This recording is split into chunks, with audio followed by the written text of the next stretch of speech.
Hey there, and welcome back to Mama Drama and Trauma. I'm your host, Jenny Kimmel, and today's Truth Talk Thursday is called Cracks, Control, and Coming Undone. This one goes deep because it's about those moments when life starts to split at the seams, when you can't keep pretending you're okay, and the only thing left to do is face the truth that you've lost touch with yourself. And somehow, through it all, you're trying to hold on to the control just so you feel safe. But what happens when the control stops working? What happens when the cracks become too wide to hide?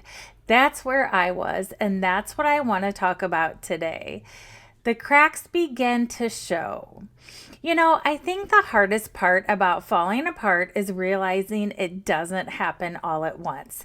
It's slow, it's quiet, it's almost unnoticeable in the beginning. At first, it's the little things, the short temper, the constant exhaustion, the tears that show up at the most random times. You start losing interest in things you used to love. You zone out when people talk to you, you laugh less, and you forget what it feels like to just be you. I remember looking in the mirror one morning, staring at my reflection, and just thinking, who even are you? Not in a dramatic way, more like this quiet confusion, like the person staring back at me wasn't the same one who used to dream big, laugh loud, or feel free. There was this one song that used to hit me right in the chest. It talked about losing yourself, about not recognizing the person you've become. And I swear, every time I played it, I'd feel this ache, like it was speaking straight to me, and I would wonder, who am I? I don't even know who I am anymore. Because that's exactly what had happened. I had lost myself somewhere between surviving motherhood and managing everyone else's needs. I was doing all the things I was supposed to do, keeping the house running, showing up for my kids, being dependable, but inside, it felt like I was disappearing, like my own voice had gone quiet. And that's when I started realizing those cracks weren't weaknesses, they were signals, little whispers from parts of me that I had pushed aside for too long. Whispers saying, hey, I'm still here. Please don't forget about me. The need for control. Control. That's a word I know all too well. It's always felt safe to me, predictable, solid, grounding, to have just a little bit of control. If I could keep everything in order, if I could have a plan, a list, a schedule, I could just breathe. I think control became a part of my comfort zone. When life felt chaotic or uncertain, control was my way of saying, I can handle this. There's a certain calm that comes from having a plan, knowing what's next, checking things off, and staying one step ahead. And for a long time, I convinced myself that if I could just manage everything perfectly, I could avoid the pain, avoid the chaos, and avoid the heartbreak. I've always believed that if I could just keep things consistent, keep people happy, keep the peace, then maybe everything would stay okay. Maybe I would stay okay. And maybe if I could hold everything together tightly enough, nothing else would fall apart. But the truth is, control isn't really safety. It's an illusion. It's a wall we build when we're afraid. Afraid of pain, afraid of loss, and afraid of the unknown. And the tighter we hold on, the more we squeeze the life out of the very moments that are meant to bring us peace. For me, control meant consistently scanning for what could go wrong. It meant planning everything down to the smallest detail. Meals, errands, conversations, not because I'm a perfectionist, maybe a little bit, but because I was scared of the unexpected. It meant trying to manage everyone else's emotions, making sure my kids were happy, my home was stable, my world was neat and predictable. Because if all looked fine on the outside, maybe it would feel fine on the inside. Because here's the thing. Control comes from fear. And when you're living from fear, you cannot truly live from peace. When you're always trying to prevent the next emotional earthquake, you forget what it feels like to simply be still. It took me a long time to admit that, and I'm still learning to admit that. That need for control wasn't strength, it was survival. It was the little girl inside me trying to create order in a world that didn't always make sense. The part of me that learned early on that if she could keep everyone happy, maybe everything would be okay. And even though control made me feel safe, it also disconnected me even more from spontaneity, from joy, from trust, from me. Because you can't be fully present when you're always bracing for what might go wrong. You can't enjoy the moment you're in when you're constantly trying to manage the next one. If I'm honest, I still struggle with it. Letting go doesn't come naturally to me. It's something I work at every single day. There are moments when I catch myself trying to fix something that isn't mine to fix, or control an outcome that was never meant to be in my hands. But I'm learning to loosen my grip, especially on the little things that don't really matter. The dishes in the sink, the tone of a text, the way my plans fall apart, those used to unravel me. Now, I take a breath and I remind myself that peace is more important than perfection. I'm learning that I can't control my kids, as hard as that is, or other people, or the way life unfolds. As much as I might want to, I know I can't. The only thing I can control is myself, my reaction, my choices, and my healing. And that's been such a hard lesson for me to learn. But it's also one of the most freeing, because the more I practice letting go, the more I realize how heavy it was to carry everything. And the more I release that need to hold it all together, the more room I create for joy, peace, and grace. Coming undone. There came a point when everything I had been holding together just broke. It wasn't a big dramatic explosion, it was quiet, almost graceful in its collapse, like a whisper that finally turns into a scream. I had been carrying so much for so long, the weight of responsibility, pain, worry, and silence, that I didn't even realize how heavy it had become. And I think my body, my heart, and my soul all decided at once that they couldn't do it anymore. That it was time to stop pretending. I tried to fight it though. I tried to keep smiling, to keep functioning, to keep showing up like nothing was wrong. But the truth was, I was exhausted. Emotionally, physically, and spiritually. The kind of tired that no amount of sleep fixes. I remember one night sitting in my car. It was dark, raining, and quiet, and I just lost it. I sobbed until my chest hurt. The kind of crying that shakes your whole body. It's like your soul finally says, "Let me breathe." I didn't even know where the tears were coming from. They were old tears, buried tears, the kind that have been waiting for years to be seen. And what's strange is that it wasn't the first time I'd fallen apart like that. I realized that since I can remember, there's always been at least one day every year where I just break. One day where everything I've been holding in finally spills out.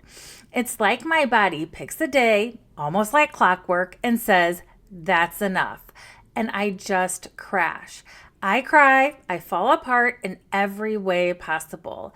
It's like a release valve on a pressure cooker after holding it all in. Something finally has to give. And for as long as I can remember, that one day has always come. I remember always thinking that it meant I was weak or unstable. But now I see it differently. That breakdown day was my body's way of surviving, of purging everything I wouldn't let myself feel throughout the year. It was my soul's only outlet when I didn't yet know how to express what hurt. That night in the car felt like one of those days, maybe the biggest one yet. And in that moment, I remember gripping the steering wheel so tight that my knuckles turned white, whispering through tears, I can't keep doing this. But even in the middle of that breakdown, something inside me softened because as much as it hurt, it was honest. For the first time in a long time, I wasn't hiding behind the mask of control. I wasn't pretending to be strong or pretending to be okay. I was just me, raw, hurting, human. Coming undone felt like a failure at first, but it wasn't.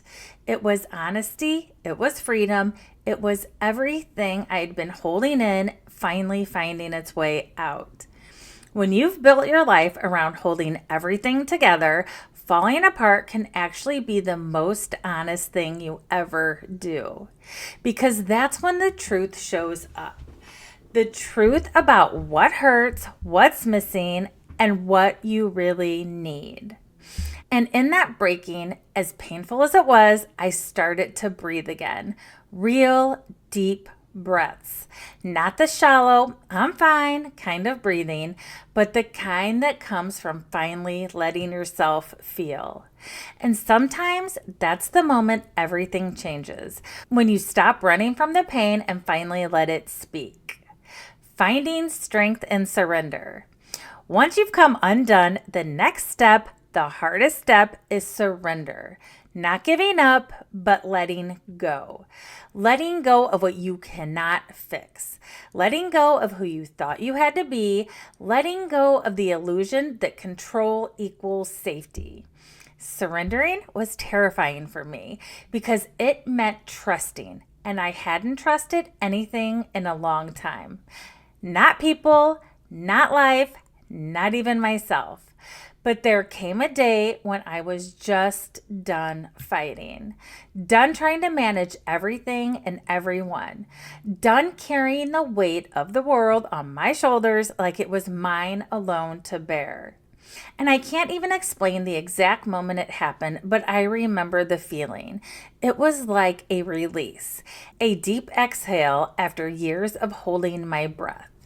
And it felt so good, like something inside me finally unclenched.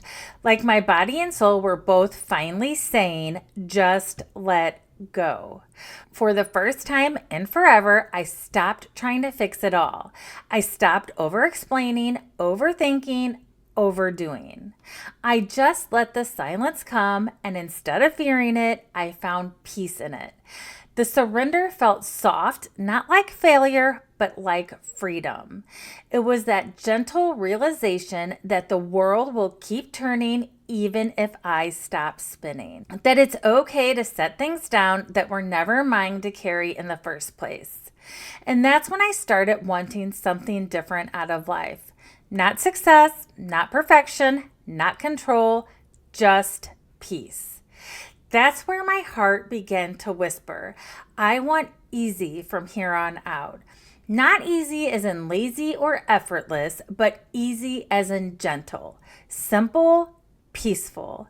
I started craving mornings that felt slow, not chaotic and crazy. Days that weren't rushed, people who didn't drain me, conversations that felt safe and real. I didn't want chaos anymore. I didn't want to live on the edge waiting for the next disaster. I wanted simple love, simple joy, simple days. And I think that's what surrender really is. Not giving up, it's choosing peace. It's finally allowing life to be easy where it can be easy. It's the permission to stop chasing, fixing, or proving and just be.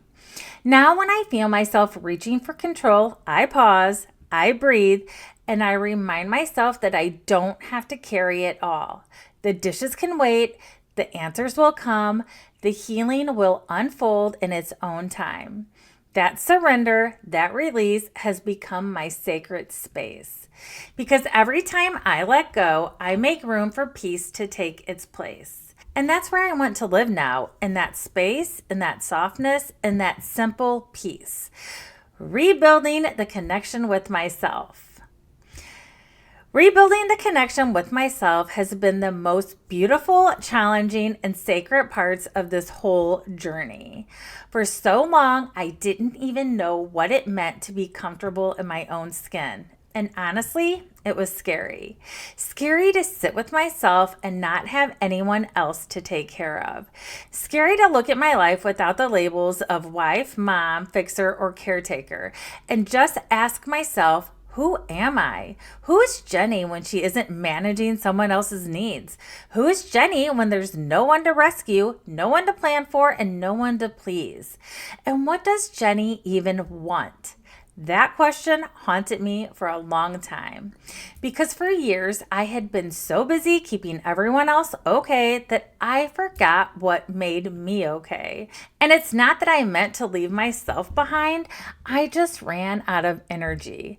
By the time I was done taking care of everyone else, there wasn't much left for me. I'd collapse into bed, feeling drained, wondering when I'd finally matter enough to take my own advice, to rest, to dream, and to breathe. For the first time, I sat alone in silence, and it felt strange, unfamiliar, like being in a room with someone you used to know but hadn't spoken to in years. The quiet was loud, almost uncomfortable because there were no distractions left to hide behind. It was just me. And for a moment, that terrified me because I didn't know who I was without chaos, without the constant noise of fixing, doing, and taking care of. But slowly, that fear softened. I began journaling again, not to be productive or insightful, but to remember myself. I wrote what I missed, what I dreamed of, and what I longed for. I let the pages hold my sadness, my anger, and my confusion. And through that, I started to hear my own voice again. Quiet and shaky at first, but my voice. I started noticing small things that made me feel alive again. The way the sunlight came through the office window in the morning, the smell of coffee, music that made me cry in a good way. I began to realize that peace isn't found in doing more. It's in allowing myself to be. It took time, but I began to enjoy my own company again.